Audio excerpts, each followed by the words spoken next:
Ito na, 10 minutes na ako nagbabad sa aking DIY na yung sinasabi ko na DIY na pang night, pang bedtime at saka morning. Yung basilin gel, aloe vera gel at saka baby oil gel. Ito na, nababad ko na siya ng 10 minutes. Yan, una nag cleansing, tapos apply ko to, tapos ngayon 10 minutes, babad ko muna siya ng 10 minutes bago ako mag-apply ng sunscreen. May 1K pala ako dito, bigay ni Tornigami pang Shopee ko raw. Salamat Tornigami, kahit wala pa siyang sweldo 3 buwan. Binigyan pa rin ako niyang 1K, may 1K pa pala dito. Ayan, thank you Tornigami, may pang Shopee naman ako. Mag-Shopee ako ng collagen. Ganun. Ito na, sunscreen. Mag-sunscreen ako ng SPF 90. Yung Betsia Peach. Ayan.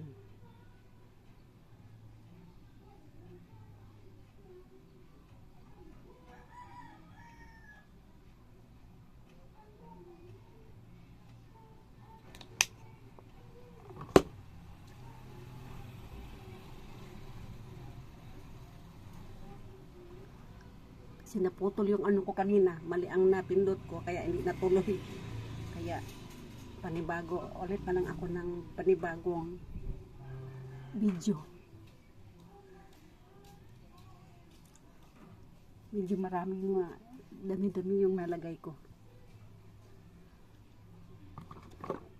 sa liig.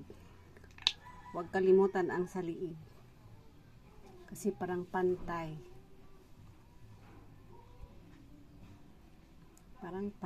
ang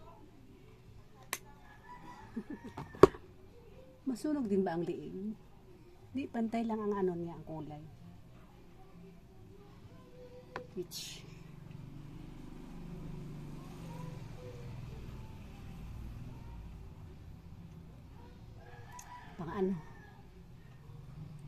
Pang pugong sa edad. Paganda tayo. Kasi habang tumatanda tayo, sabi na 50s na tayo, so kailangan natin ng sunscreen kahit sa bahay lang tayo.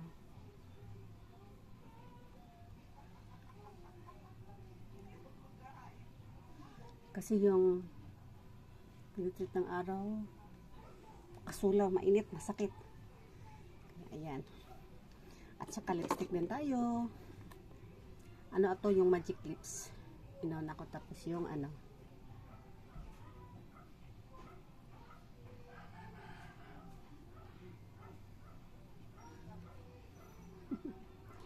kahit kapos man tayo sa pera, sa maganda tayo.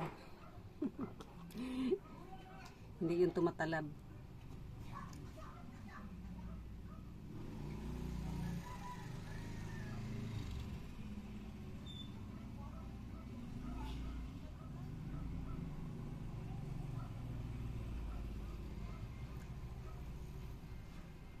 Lumampas yung ko, lip liner.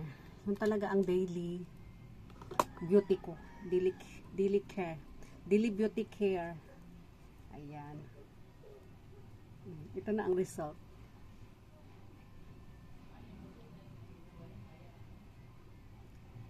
Yan, hanggang dito lang po. Bye bye, love you. Babet, hanggang sa susunod.